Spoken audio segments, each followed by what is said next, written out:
Hi, it's JJ. So welcome to my first story time. So I am going to share with you how my life parallels the character Emily in the Netflix series Emily in Paris.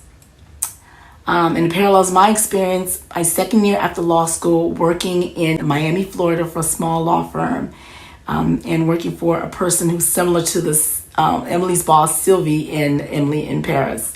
And all the cultural experiences and the cultural shock she gets from moving to a place that she once vacationed or in her mind thought was this exotic, wonderful place to visit. And she assumed it would be a wonderful place to live. But she learns quickly that as an outsider, as someone who isn't familiar with or in tune with the culture of the local aspect of this place, that it's going to be a harder opportunity, as a harder experience, a more difficult experience, and more challenging because she isn't from that place. So, quick little recap about Emily in Paris. So, Emily's works for a major marketing company that's headquartered in Chicago.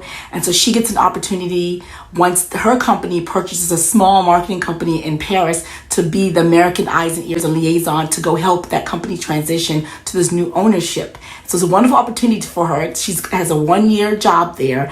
And so she's excited. So she packs up her stuff because, like a lot of us who don't live in France or don't live in Paris, we have this romanticized view. We love like the bread and the wine and the cheese and the shops and the fashion.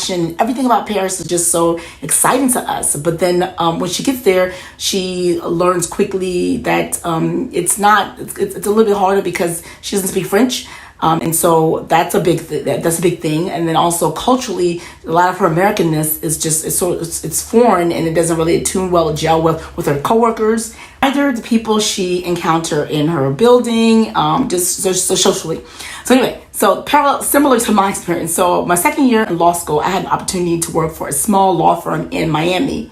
And for those of you who know, really quickly, and then we outside used to vacation in Miami. We used to go to Miami Carnival, Ocean Drive. We love Washington Boulevard, the clubs, beach, just Miami Vice, everything, the boats, the celebrities, everything about it just seemed so sexy. So it's just a sexy city. So I was looking forward to it. I was so excited about going. So the idea that I had an opportunity to intern at a law firm in Miami for summer was just amazing to me. So I can relate to Emily in terms of falling in love with a place that you don't really know of. I get there, I quickly learn culturally, there's a lot of cultural stratifications in terms of social stratifications in there.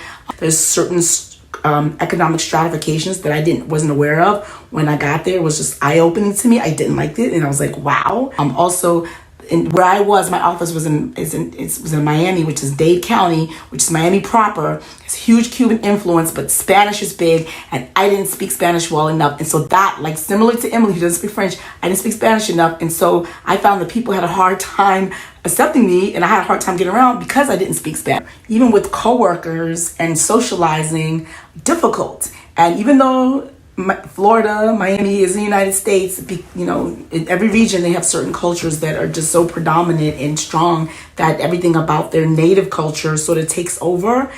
So before I get into the parallels with Emily's job and her boss, a quick parallel was in one scene in the show. She sees a florist at a flower stand, and she goes up and inquires about the different flowers. And the minute the florist realizes that Emily speaks English and she doesn't speak French, the florist sort of shuns her and try to relegate her to get some crappy flowers and wants to keep the nice roses for French people. So similarly, at one point, while I was living down in Miami, I was admiring some art through a closed shop. The shopkeeper arrives and he sees me standing there. And he said, "Te gusta?" "Yeah, it's really nice." And he goes, click, click, click, click, click, and he opens up his shop and he shuts it right away because I am speaking English.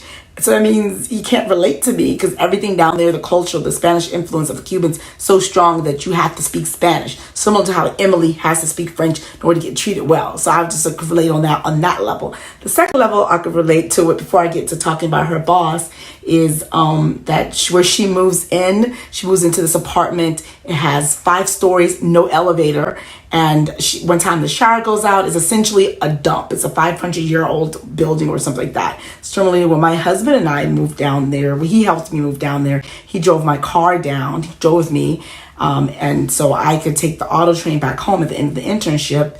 And so we end up having to stay at this Fleabag motel while I go down there and look in the local paper to see if anyone's renting a room. And so there's like hookers taking their johns behind us. There's all these salamanders or lizards all over the wall. And it's just a gritty place. And I realized quickly that the Black people who live down there are like really economically depressed. There's a lot of wealth, but the wealth is situated to just the celebrities, and they have their nice yachts and they have their homes on the water, and they have all the money and political power. And then in South Miami, where I end up individually in Coconut Grove, South Miami, where I eventually find a place, has a lot of Cuban American immigrants. They're middle to upper middle class. They live a really relatively nice life there. But that's the thing with the social stratification: who has power, who's politically empowered, and who doesn't have power.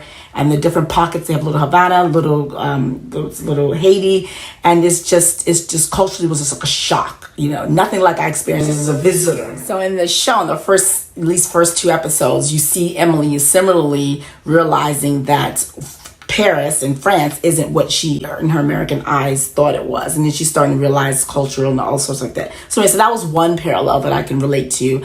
And then also where she lived in a dump and I lived in a dump. So I was like, okay, this is kind of like my experience. And the final one is her boss. She works for this woman who's Sylvie, who is powerful, but similar to the Anna Wintour character in Devil Wears Prada, who has this intern who's trying to come up and eager to please, but she just wants to not necessarily put her down, but she's like, she wants to flex her muscle. And women in power, they have to be kind of overcompensate, and just not all, but these particular women, this character, and Sylvie is like that. And so she doesn't necessarily, she wants to kind of make life for Emily hard, and since she wants to drive her back to America, and that seems like that's her plan from the first few episodes anyway. And so I can relate, because for me, the law firm I worked at had a female partner who lived in the county above Broward County. So Miami's in Dade County. North of Dade County is Broward County, which has Fort Lauderdale. It's middle class. It's still culturally rich and culturally diverse. Above that is Palm Beach County. It's a little bit more wealthier, more homogeneous, less racially diverse. And she lives there. And so because she lives so far away from Miami, she only comes in the office 3 days a week. So she finds out she's an intern. I got hired by the major partner, the main partner of the firm. And I don't think she had any say in my hiring. She knew nothing about me. She might have seen my resume, but she knew nothing of me. So I arrive on the first day. I get to meet the staff. I'm comfortable. I'm acclimated. I'm pretty cool. I got an office. So she arrives on the Tuesday after I'd already been there for a few days. And I come to the door. They say, I don't mention her name. Such and such is here. So I arrive to the door and knock. I say, hey, I'm the new intern. This woman, she gives me the slowest up and down stare I've ever seen. So she looks up from her glasses. And then she turns around and she sees me. And then she looks me up and down. And then she's like, wait there. Like, I don't even get the dignity of saying, well, come on in, have a seat, let me finish this work I'm doing. Or you can go to your office and I'll see you soon. Just like, wait right there. And then later on she calls me. And she's so condescending, and I can tell that either I wasn't what she expected. Well, we know what that might be about. She didn't have much respect for me. She didn't really talk to me much. I don't even know if she gave me assignments. She might have given me assignments. She was very terse. The entire summer I was there, I didn't have a good relationship with her at all. She was like a total biatch. So anyway, I'm only on episode 3. But from the way Sylvie, that character, is treating Emily in terms of like undermining her and kind of like just giving her crappy experience and kind of like, I don't like you. I don't want you to be here. I wish you go away. That's how I was treated by this woman at this law firm. And so the final parallel is that Emily is like a whiz and dynamo in social media. And so she's trying to help. One of the things that she's there for is to help this company, which full of older people who aren't as comfortable or familiar with social media, integrate social media into their work for their clients more. And so I'm a social media person. I'm in, content marketing and digital content creation, stuff like that. So there's the parallels for me and Emily, other than the other ones. I'm only in episode 3, like I said, but so far, I can relate a lot to this show. This is by Darren Starr, who did Sex and the City. So it has some Sex and the City vibes to it, some sexiness to it. It has the usual tropes, like she has a friend who's a nanny who's like the usual minority sidekick, who's like not enabler, but like the social conscious, the person that Emily gets to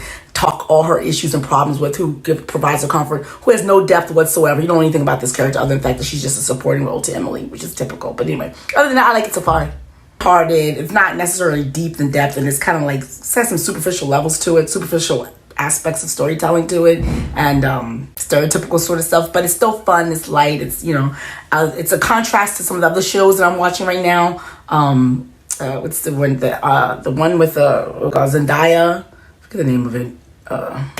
It's really I'll put the name of it here, and Ozark, which is very dark. I still have to go back to those, but all of those have dark themes. And I just finished watching Lovecraft Country, which is gory and supernatural and just really heavy. So this is like a light little, fun little, series to watch. I hope to finish it soon, but I'm enjoying it so far. Just wanted to share that for just because to get to know me a little bit better.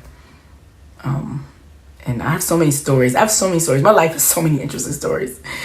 And I should tell you about, I'll tell you later.